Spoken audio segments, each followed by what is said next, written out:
안녕하세요. 얼마 전 남편과 갈라선 30대 여자입니다. 매일같이 남의 이야기를 듣기만 하다가 제 이야기를 하려고 하니 어떻게 시작해야 할지 이것도 쉬운 일이 아니네요. 세상엔 정말 쉬운 일이 하나도 없는 것 같아요. 옛말에 10길 물속은 알아도 1길 물속은 모른다더니 정말 그 말이 딱인 것 같습니다. 너희만 잘 살면 바랄 게 없다던 시부모님이셨어요. 그런데 지금 생각해보니 그 말조차 당신 체면치레 하시느라 했던 말이었나 봐요. 그런 줄도 모르고 그런 시부모님이 마인드가 멋져서 결혼을 결심한 제가 멍청이지요. 남편과 저는 술자리에서 만난 사이입니다. 이렇게 말하면 색안경을 끼고 보실까봐 걱정이 되긴 하는데 사실은 사실대로 말씀드릴게요. 저는 술은 못 마시는 편입니다. 제 친구들도 그걸 알아서 저랑 만날 때는 보통 맛집을 가거나 카페를 가는 식으로 일정을 짜지요. 하지만 남편을 처음 알게 된 그날은 피할 수 없는 술 약속이 잡혀 있었습니다. 제 친구 중 한 명이 그토록 가고 싶어 하던 대기업에 입사를 하게 되었거든요. 2년 동안 친구가 얼마나 마음고생을 했는지 제가 옆에서 똑똑히 지켜봤기에 제 마음이 다 찡하더라고요. 그렇게 저를 포함한 4명이 모처럼 기분 좀 내보자며 와인바에 가기로 했네요. 약속 당일 평소보다 수업이 좀 일찍 끝났습니다. 잠깐 서점이라도 들릴까 하다가 퇴근 시간대라 차가 막힐지도 모르겠다 싶어서 어디 다른 데 들리지 않고 바로 약속 장소인 와인바로 향했네요.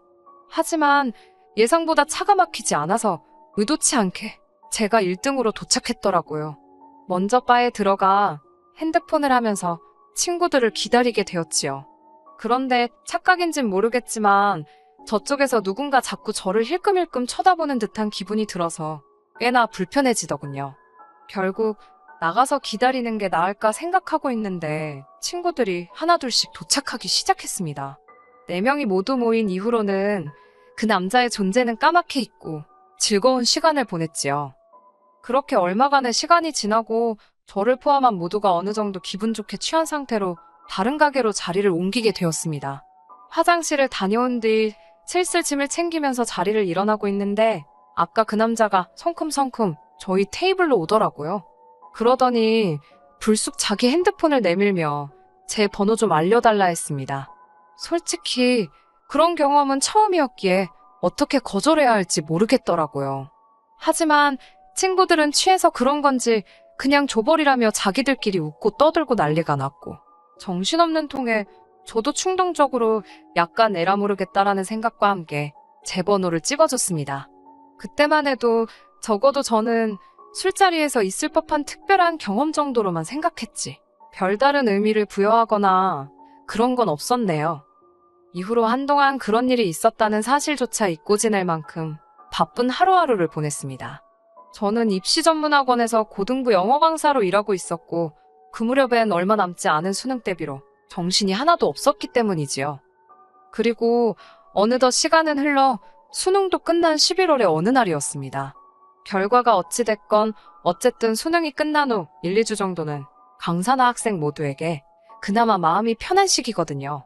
그동안 누적된 긴장이 풀리는 때랄까요? 모처럼 한가로운 기분을 만끽하던 그 무렵 남편으로부터 연락이 왔습니다. 진작에 연락하고 싶었는데 고등학생들 영어를 가르친다고 이야기했던 걸 기억하고 있었답니다. 그래서 나름대로 자기 딴에는 제가 덜 바쁠 때 연락하려고 수능이 끝나기만 기다렸다고 하더라고요. 솔직히 갑작스러운 연락이 당황스럽기도 했지만 절 더 당황하게 만든 건 남편의 섬세함이었습니다. 뭐랄까, 남편이 저를 쉽게 보거나 한번 찔러볼 요량으로 연락한 건 아니라는 느낌을 받았지요. 그 연락을 계기로 며칠 뒤 저는 남편과 점심 식사를 하게 되었습니다. 어두운 와인바에서 봤던 제 기억 속의 이미지와는 뭔가 다른 분위기였어요. 그때는 뭔가 자신만만한 태도였던 것 같은데 막상 다시 만나보니 쑥스러움을 타는 것도 같았고 잘생긴 얼굴은 아니었지만 호감 가는 인상이었달까요? 이후로 저희는 식사를 핑계로 커피를 핑계로 몇 차례 더 만남을 가졌습니다. 그리고 얼마 지나지 않아 진지한 관계가 되었고요. 저는 스타 강사는 아니었어도 몇 년간 벌어들인 돈을 기준으로 대략 세후 월 600 이상 벌고 있었습니다. 저는 학원 근처 오피스텔에서 혼자 자취 생활을 하고 있었는데 이 오피스텔은 제 소유였고 지역이 경기이긴 했지만 제 명의로 된 작은 아파트도 한 채 가지고 있었지요. 이 외에도 주식이라던가 적금 등 또래에 비해서는 비교적 경제적으로 여유가 있는 상황이었어요. 남편의 경우 중소기업을 다니고 있었지만 복지나 연봉 등 처우가 꽤나 좋은 곳이라 했습니다. 특히나 소위 나란 일에 수주를 많이 받는 회사라서 잘릴 일은 없다고 하더라고요. 하지만 결혼 준비를 하면서 좀 더 자세한 이야기를 듣게 되었네요. 남편은 공식적으로는 하루에 8시간을 일하는 걸로 되어 있었지만 돈 못 받는 야근을 걸핏하면 했으니 아무리 대충 계산해도 하루에 최소한 한두 시간은 무료 봉사를 하고 있는 셈이었어요. 연봉은 4천 정도였는데 이것도 세금부터 시작해 차 떼고 포 떼고 하면 뭐 실수령은 한 달에 300도 안 되더라니까요. 시댁의 상황도 그렇게 좋기만 한 것은 아니었습니다. 몇 년 전까지 동네에서 작은 가게를 운영하셨다는 시부모님께서는 이후로는 딱히 정해진 일을 하고 계시지는 않으셨고요. 그나마 당신들 소유의 아파트 한 채가 있었고 나라에서 나오는 연금으로 생활을 하고 계신 상황이었습니다. 남편이 매달 2, 30만 원의 용돈도 드리고 있었고요. 그러니까 두 분이 먹고 사시는데 크게 무리는 없으셨지만 결혼할 아들한테 한미천 해주실 여유는 없으신 뭐 그런 상황이었지요. 하지만 그럼에도 불구하고 제가 남편과 결혼을 결심한 건 남편의 성품과 시부모님의 약속이 있었기 때문이었습니다. 특히 시부모님의 약속이 컸는데요. 시부모님께선 당신들이 해줄 게 없는 만큼 저에게 바라는 것이 하나도 없다고 하셨습니다. 합가 같은 것도 신경 쓰지 말랍니다. 당신들이 오히려 불편해서 싫다고 그냥 남편하고 저 둘만 잘 살면 된다고 말씀해 주셨어요. 솔직히 주변에 결혼한 친구들을 만나면 다 시부모님이 힘들게 한다, 부담스럽다며 하소연하기가 일쑤던데 그에 비하면 저희 시부모님은 소위 게임분들 같았지요. 친구들도 제 이야기를 듣고는 진짜 그런 시부모님들이 존재하냐며 저더러 진짜 대박이라고 부러워했고요. 하지만 식을 올리고 3개월이나 지났을까 생각지도 못한 정말 어이없는 상황을 맞닥뜨렸습니다. 진짜 외동아들인 남편이랑 결혼할 때 이런 문제가 생길 거라곤 상상도 못했네요. 한 사람의 잘못이라고 콕 집어 말하기는 어렵지만 그래도 굳이 지목을 하자면 모든 문제의 원인은 어머님이셨습니다. 맏며느리셨던 시어머니께서는 남편의 외가친가 할 것 없이 모든 일을 통솔하려 드셨습니다. 어머님 본인이 그렇게 사시는 거야 뭐 솔직히 제가 상관할 바는 아니었지요. 문제는 당신이 지키지 못할 약속을 하시고는 그 책임을 저희한테 미루기 일쑤셨습니다. 어머님의 그런 성격을 알아차리게 된 건 저희의 출국날이었습니다. 사실 남편과 저는 결혼한 지 3개월이 될 때까지도 신혼여행을 떠나지 못하고 있었는데 거기엔 그럴 만한 사정이 있었지요. 조금 설명을 드리자면 회사를 다니는 남편과 달리 저는 수업을 하는 강사다 보니까 업무 일정이 학생들 학기를 기준으로 돌아갑니다. 게다가 양쪽 집안 어른들 모두 결혼식은 나를 받아서 하는 게 좋겠다 하셨기에 여러모로 결혼 날짜 정하는 것부터가 일이었어요. 덕분에 결혼식을 올리자마자 떠나는 다른 부부들과 달리 저희는 신혼여행을 바로 가지 못했고 그나마 다들 휴가를 떠나는 여름방학만 오길 기다리고 있었던 거예요. 아무튼 그날은 곧 비행기를 타러 가야 했기에 정신이 하나도 없었습니다. 그런 와중에 어머님께 전화가 걸려왔고요. 저는 당연히 저희 잘 다녀오라고 연락을 하신 줄 알았어요. 그런데 어머님께선 뜬금없이 저희 신혼집 비밀번호를 물어보셨습니다. 제가 집에 아무도 없을 텐데 그걸 왜 물어보시냐고 여쭤봤습니다. 그러자 어머님께선 숙부의 아들, 그러니까 저에겐 시동생이지요. 사실 도련님이나 서방님이라고 불러야 한다는데 지금 그 소리도 곱게 안 나와서 그냥 시동생이라고 할게요. 그 시동생이 서울에 며칠 볼 일이 있어서 올라온답니다. 그 소리를 듣곤 어머님께서 저희 집에서 지내면 된다고 하셨다는 거예요. 그러면서 그 사촌동생은 오후 2시쯤 서울역에 도착하니까 당신이 먼저 저희 신혼집에 오셔서 청소도 좀 해놓고 그러려고 한다시대요.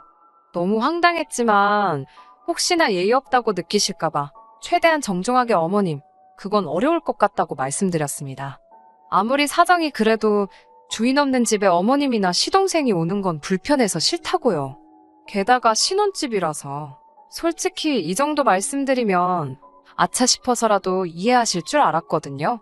하지만 어머님께서는 아직 시동생이 회사도 안 다니고 돈도 많이 없을 텐데 너무 인색하게 굴지 말고 이번 한 번만 쓰게 해주랍니다.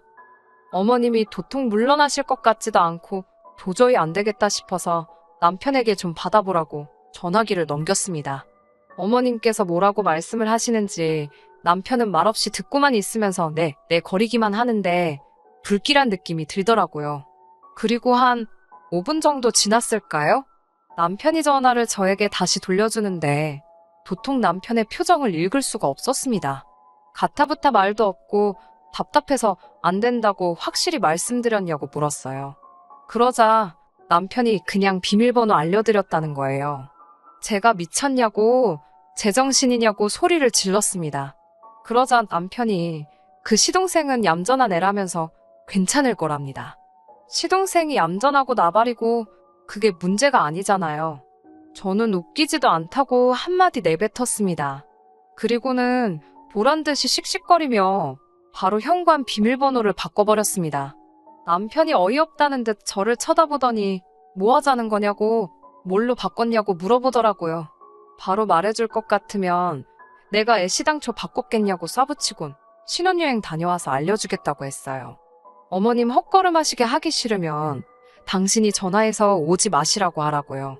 남편은 서운하다면서도 딱히 방법이 없겠다 싶었는지 어머님께 전화를 걸더군요. 남편 핸드폰이 안 좋은 건지 어머님 목청이 좋으신 건지 어머님이 뭐라고 악을 쓰시는지 다 들렸습니다. 쌍욕은 아니었지만 저에 대해 괘씸해하셨지요. 그까짓 집이 달키라냐. 가족끼리 별것도 아닌 걸로 마음 상하게 왜 그러냐. 내가 잠만 잔다는데 네 숙부가 들으면 얼마나 서운해하겠냐. 무엇보다 당신 꼴이 얼마나 우스워지겠냐며. 결국 그 일로 남편은 남편대로 저는 저대로 마음이 상해서 비행기에 올라야만 했어요. 하지만 그게 끝이 아니었습니다. 공항에서 수속을 마치고 비행기에 탑승하려는데 오피스텔 건물 관리인 아저씨로부터 전화가 걸려왔어요. 평소에 관리인 아저씨께서 직접 전화를 하시는 일은 거의 없으니까 무슨 일이라도 생겼나 싶어 급하게 전화를 받았지요. 전화 내용은 어처구니가 없었습니다. 누가 저희 집 도어락을 열려고 여러 차례 시도하는 걸 아저씨가 붙잡으셨다는 거예요. 아무래도 이상한 여자 같다면서 자기가 이 집 주인 엄마라고 하더랍니다. 하지만 관리인 아저씨께선 저나 저희 친정어머니 얼굴을 잘 아시거든요. 도저히 안 되겠다 싶어서 경찰을 부르려다가 그래도 먼저 말을 해줘야 하나 싶어서 전화를 하셨다고요. 그런데 이런 맙소사, 전화기 너머로 저희 시어머니 목소리가 들리는 게 아니겠어요? 일단 전화를 바꿔달라고 하곤 어머님께 집으로 가시라고 지금 뭐 하시는 거냐고 한마디 해버렸어요. 그리고는 아저씨껜 죄송하다고 저희 어머님이라고 말씀드렸네요. 남편은 자기 어머니가 얼마나 쪽팔리셨겠냐며 그냥 그깟 비밀번호 좀 알려드리지 너무하답니다. 제가 남편에게 한마디만 더 하라고 그러면 신혼여행이고 뭐고 가만 안 있겠다고 엄포를 놨어요. 그러자 남편도 더는 별말 안 하고 짜증난다는 듯 한숨만 내쉬더라고요. 당연히 신혼여행지에 도착해서도 마음이 편치가 않았습니다. 어머님으로부터 온갖 짜증과 화가 가득 담긴 문자가 줄기차게 와댔거든요. 어떻게 며느리가 시애미오 얼굴에 똥칠을 할 수가 있냐? 왜 내가 내 아들 집에도 못 들어가고 이런 서름을 겪어야 하냐? 아니, 무슨 아들 집이래요? 제 집에 남편이 들여온 거라곤 식탁하고 침대밖에 없는데 말이지요. 솔직히 만약에 남편이라도 나서서 어떻게 분위기 좀 좋게 해보려고 노력하는 흉내라도 내줬다면요. 저도 어머님 문자 그냥 못 본 채 하고 기분 좀 풀어보려고 했을 겁니다. 그런데 남편까지 옆에서 툴툴거리니 내가 지금 이게 뭐 하는 건가 싶더라고요. 그러다 친정어머니께 전화가 왔고 답답한 전 이런저런 일이 있었다고 털어놓았습니다. 친정어머니께선 잠깐 동안 말이 없으셨어요. 그러더니 뭐 그런 경우가 다 있냐면서 저더러 대처를 잘했다고 하시더라고요. 하지만 남편하고는 너무 오래 그러지 말라면서 아마 저희 남편도 자기 어머니가 지나치셨다는 걸 알고는 있을 거라고 그런데 괜히 자존심 세우느라 심통 부리는 걸 테니까 저더러 한번 봐주랍니다. 남자는 원래 단순하다면서요. 저희 어머니께서 항상 하시는 말씀이 미워하는 것도 힘이 드는 일이라면서 그 힘을 다른 곳에 쓰라고 하시거든요. 이번에도 뭐 비슷한 맥락이었지요. 저는 그래, 마음 넓은 내가 이해하자. 그렇게 마음을 먹고 남편에게 먼저 화해의 제스처를 취했습니다. 그래, 남편은 아들 입장에서 어떻게 해야 할지 몰랐을 거야. 라고 스스로를 이해시키려고 노력했지요. 남편도 제가 그렇게 나와주기를 기다렸는지 못 이기는 척 말문을 열었습니다. 하지만 신혼여행 3일째가 되는 날이었어요. 어머님께서 문자를 해오셨는데 한숨이 저절로 나오더군요. 무슨 말 같지도 않은 선물 목록을 적어 보내신 거예요. 저희가 하와이에 있었는데 하와이에서는 명품이 저렴하다고 들으셨다면서 남편 외갓친과 할 것 없이 친척분들께 드릴 거니까 센스껏 명품으로 선물을 사오라는 거예요. 사촌동생들은 성별에 맞춰서 지갑이나 운동화, 그리고 어른들은 성별에 맞춰 넥타이와 스카프라나. 그 인원수가 자그만치 14명이었습니다. 황당해서 남편에게 어머님이 지금 이렇게 보내셨다며 어머님이 지금 무슨 생각을 하고 계신지 모르겠다 했습니다. 그러자 남편이 말하기를 사실 어머님께서 자기가 결혼할 때 며느리 될 애한테 이 정도는 받으실 거라며 미리 친척들한테 자랑을 해두셨더랍니다. 그런데 제가 집을 해가니까 예단을 안 해간다고 해서 어머님이 많이 당황하셨다는 거예요. 아들 장가 가는데 돈 한 푼 안 보태주셨으면서 어떻게 그런 허풍을 치셨지라고 혼잣말처럼 중얼거리니 남편이 저더러 너도 솔직히 빈손으로 시집 오지 않았냐입니다. 집도 원래 네가 살던 집이지 자기 때문에 산 거 아니지 않냐고요. 차도 제가 원래 타던 차지 자기를 위해서 뽑은 것도 아닌데 솔직히 자기랑 결혼하다고 해서 새로 장만한 게 없는데 왜 예단을 생략해야 하는 건지 남자인 자기가 봐도 이해가 안 된다나요? 그러면서 어머님 입장에선 아들이라곤 자기 하나뿐인데 며느리가 예단도 안 해오니 얼마나 창피하셨겠냐입니다. 이참에 어머님 기도 살려드리고 예단 가지고 뒷말 안 나오게 사오라는 대로 쫙 사가재요. 그리고 어머님 백도 하나 사잡니다. 백, 어이가 없었지만 이유나 들어보자 싶어서 물으니 신혼여행 오기 전에 제가 어머님 가슴에 대못을 박지 않았냐며 용서를 구해야 할 것 아니냐고요. 여기까지 듣고 나니까 진짜 거지근성이 이런 건가 싶더군요. 전 아무런 대꾸도 하지 않았습니다. 그리곤 어머님이 말씀하신 명품 매장에 가서 보란듯이 백 2개를 샀어요. 남편이 하나는 누구 거냐고 묻길래 하나는 내 거고 하나는 우리 엄마 거라고 했지요. 그러자 남편이 실망했다는 듯이 기분 나쁜 표정을 하곤 자기 엄마 건 안 사냐입니다. 그래서 네 돈으로 사라고 했어요. 친척들 선물도 네 돈으로 사라고 난 뒷말 나와도 상관없다고 했습니다. 남편이 상관없다고 되묻길래 어차피 이제 남 될 건데 날 씹던지 말던지 알게 뭐냐고 그랬지요. 남편이 정색을 하면서 그게 무슨 소리냐길래 한국 도착하는 대로 내 집에서 나가라고 했습니다. 그 잘난 식탁하고 침대 가지고 가라고 원하면 돈으로 줄 테니까 꺼지라고 했어요. 그리고선 바로 택시 타고 숙소로 돌아와 짐 쌌습니다. 제 비행기표만 바로 다음 날로 변경한 뒤에 남편에게 말도 안 하고 한국으로 와버렸지요. 오자마자 그 인간 짐 싸서 시댁으로 보냈고요. 퀵으로 보냈더니 1~2시간이나 지났을까 어머님께서 전화를 해오셨습니다. 아주 반가운 목소리로 받았더니 이건 뭐고 너는 왜 한국에 있냐입니다. 지금 이게 다 뭐 하자는 거냐고 아주 화를 내시더라고요. 보아하니 남편과 통화를 하셨던가 봐요.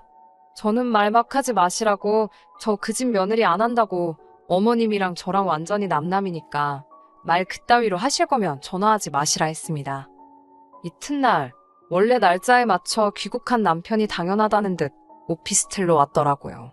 지 엄마를 닮았는지 비밀번호를 바꿨다고 분명히 말을 했는데도 틀린 번호를 삑삑삑 어지간히 눌러대더라고요. 제가 경찰 부르기 전에 꺼지라고 현관문에 대고 쏴붙였습니다. 남편은 진짜 왜 이러냐면서 자기가 미안하답니다. 자기는 제가 착하고 이해심도 많은 사람인 줄 알았다고 연애 때 자기한테 돈도 잘 쓰고 그래서 자기 가족들한테도 잘해줄 줄 알았답니다. 한마디로 절 호구로 봤다는 거잖아요. 누굴 탓하겠어요. 다 제 업보지요. 뭐 그런 실랑이를 한 2주도 넘게 했던 것 같아요. 더 매정하게 하지 못한 건 솔직히 남편이 제 직장도 알고 제 친정도 알고 한마디로 저에 대해 다 알고 있잖아요. 염치가 없어서 그렇지 성품이 나쁜 사람은 아니었지만 그래도 사람이 눈 돌아가면 어찌 될 줄 모르고 행여 해코지라도 당하지 않을까 걱정이 되어서 나중엔 저도 괜히 눈물 콧물 짜며 절 놔달라고 했어요. 사람이 급하니까 연기를 다 하게 되더라니까요. 결국 다행히 남편이 마음 정리를 해서 저의 짧았던 4개월이라고 해야 하나. 무튼 결혼 생활은 막을 내렸습니다. 서류상 깨끗하면 뭐하나요. 친정 부모님은 그래도 법적으로 미혼이라고 기죽지 말라시는데 그건 제 양심에 찔려서 못할 것 같고 어쨌든 이제 곧 수능이라서 당분간은 애들 공부에만 올인하려고요. 살다 보면 또 생각지도 못한 일들이 있을 거고 그땐 지금보다 더 현명한 선택을 내릴 수 있도록 조심하면서요. 끝까지 들어주셔서 감사합니다. 오늘의 사연은 여기까지입니다. 구독과 좋아요, 알람 설정 부탁드리고 더 좋은 사연으로 다시 찾아뵙겠습니다. 감사합니다.